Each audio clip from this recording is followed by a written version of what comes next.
नमस्कार. श्री निसर्गदत्त महाराज दैनंदिन चिंतन भाग 81 आणि 82. प्रथम भाग 81. अगोदरपणाने असणाऱ्या आपल्या असण्याला कालाचे माप नाही. काळ येतो आणि जातो.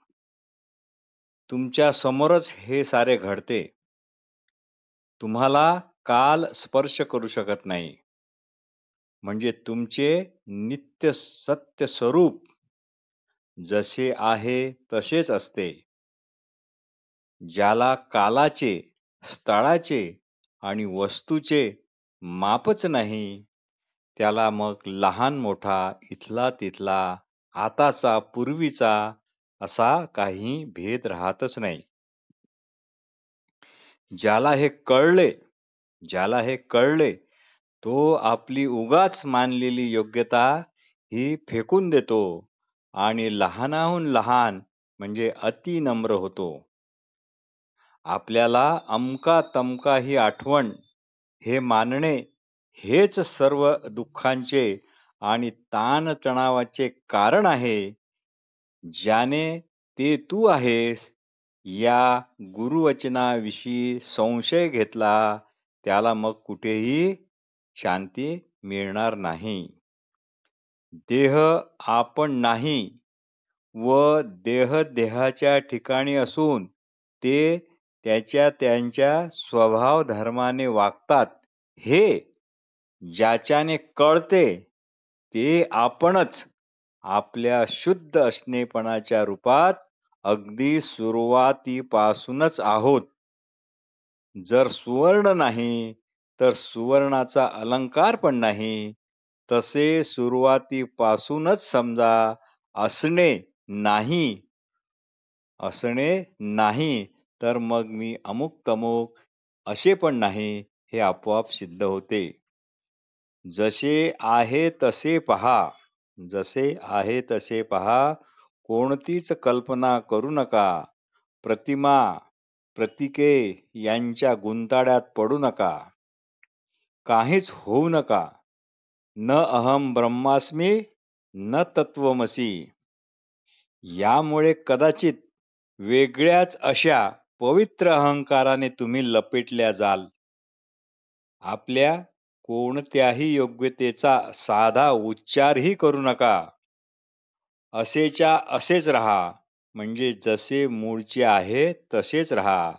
असेच्या असेच जर राहाल तरच आपणाला आपण ज्याच्याने कळते नेमके तेच दिसेल आणि तेच तुम्ही असाल. तुम्हालाच दिसण्यामध्येच जगाचा जन्म आहे हे कळेल.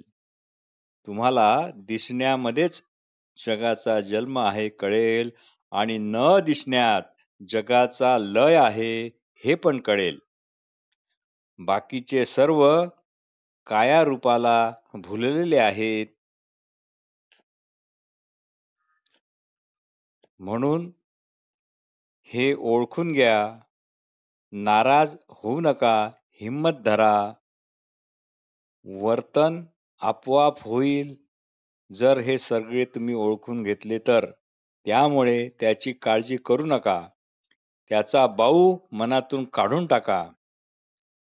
ओळखून जर मनापासून घेतले तर तसे वागणे हे आपोआपच घडते. हे जर यथार्थपणे ओळखले तर तुम्हाला कळेल की दुःख म्हणजे लहान मुलांची जणू चेंडू गोळीच आहे. प्रत्येक प्राण्याला प्रथम काय दिसते? आपण आहो असे किंचित अस्पष्ट असे जाणवणे, अशा प्रकारचे ते असते. व आपण आहो हे जाणणे मात्र नित्य जे जाणवल्या जाते त्याला मात्र काळाचे आणि स्थळाचे आणि वस्तूचे माप आहे. जे जाणल्या जाते त्याला मात्र काळाचे, स्थळाचे आणि वस्तूचे माप आहे. पण ज्यांना असा विवेक करायला फुरसत असते, ज्यांना असा विवेक करायला फुरसत असते, त्यांनाच स्वप्रकाशित अशा जाग, स्वप्न, गाढ झोप यांचा काहीच अनुभव येत नाही. त्याप्रमाणे तुम्ही तसेच असा, हेच पाहणे आपणाशी आपण अशा प्रकारचे आहे. जाग, स्वप्न, गाढ झोप हे अनुभव ज्यामुळे प्रकाशले जातात, ज्यामुळे प्रकाशले जातात, तो प्रकाश तुम्हीच आहात. तुमचा प्रकाश असे इथे द्वैत नाही, तर तुम्हीच प्रकाश. जे जे प्रकाशल्या गेले, ते ते कालजन्य, स्थळजन्य आणि वस्तुजन्य. जे दिसते, भासते, ते मावळते. ते कशाचा अभाव झाल्यामुळे दिसते किंवा मावळते? जाणवते जाणपण मावळल्यानेच ना. जाणवते जाणपण शांत झाले की सगळे शांत. आपण मरतो की आयुष्य संपते याचा विचार करा. भाग 82. कोणी कितीही युगे जगला तरी शेवटी तो कालधर्मीच. जे दिसते, भासते तेच नाचते. पण ज्याच्या प्रकाशात दिसते, भासते आणि नाचते सुद्धा, तो प्रकाश मात्र दिसत नाही, भासत पण नाही आणि नाचत पण नाही. तो प्रकाश स्वरूपच तुम्हीच. हा प्रकाश नित्य आहे. नित्याला स्मरण विस्मरण असे कधीच नसते. त्यामुळे प्रकाश स्वरूपी असणाऱ्याला कालाचे, युगाचे, स्थळाचे, वस्तूचे हे कुठलेच माप लागू पडत नाही. बस इतकेच जाणून, इतकेच ओळखून तसेच व्हायचे म्हणजे असायचे आहे. मनापासून एखादी गोष्ट जाणताच, मनापासून एखादी गोष्ट ओळखताच तसेच होणे हे अपरिहार्य आहे आणि आपोआपच सहज प्रकारचे आहे, आपसुकच आहे. आपण असलेल्या ज्ञानाला देहाचे वेष्टन पडले आहे.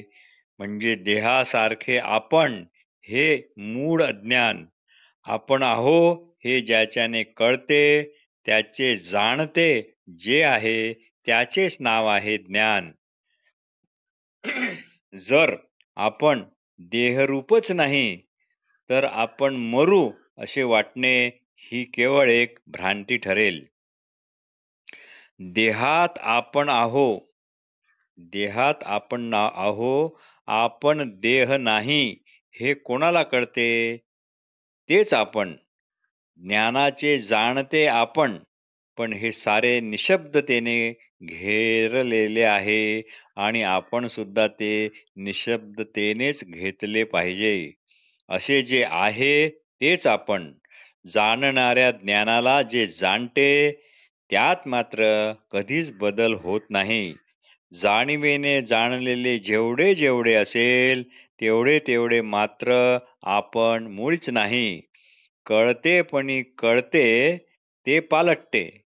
अकळपणे ज्याला कळते ते मात्र पालटत नाही. श्री निसर्गदत्त महाराज विचारतात, तुम्ही नेहमी म्हणता माझा देह, माझा देह. या तुमच्या देहात तुमचे काय आहे बरे? हे कधी तुम्ही तपासले आहे काय? म्हणून आता देहच तपासा.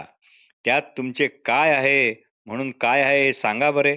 सर्व तर पंचतत्वेच आहेत व या पंचमहाभूतांना जाणणारा, पंचमहाभूते माझे असे म्हणणारा कोणीच नाही. पंचमहाभूतांना तशी म्हणण्याची गरज पण नाही. कधीतरी फुरसत काढून तुम्ही अगदी उगी म्हणजे शांत असे बसले आहात का? या तुम्ही माझा देह, माझा देह म्हणणाऱ्या देहात तुम्ही तुमचे म्हणून स्वतःचे काय म्हणून एखादी गोष्ट सांभाळू शकता काय? असे काही आहे काय? तुमच्या हाती काय आहे? तुमच्या हाती काहीच नाही. हा बोध म्हणजे आपल्या हाती काहीच नाही, शरीर धर्मानुसार वागतात, हा बोध तुमच्या हाती असलेल्या आवळ्याप्रमाणे सारे काही स्पष्टतेने तुम्हाला कळवेल. म्हणून सर्व शब्द गाळायला शिका. उगी बसा. वाचस्पती होऊ नका. उगीच बोलू नका. ते सर्व आपल्याजवळच ठेवा. श्री महाराज स्पष्ट सांगतात, आवश्यक नसेल तर उगीच हातवारे करून बोलू नका. समोरच्यांना पहिले विचारू द्या. बुवाबाजी करू नका, असे ते स्पष्ट म्हणतात.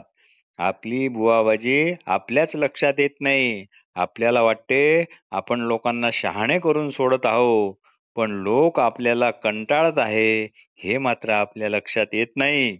कंटाळा असूनही केवळ सौजन्याने ऐकणाऱ्याला आपले म्हणणे आवडत आहे, आपले म्हणणे समजत आहे, असा गोड समज करून घेऊ नका.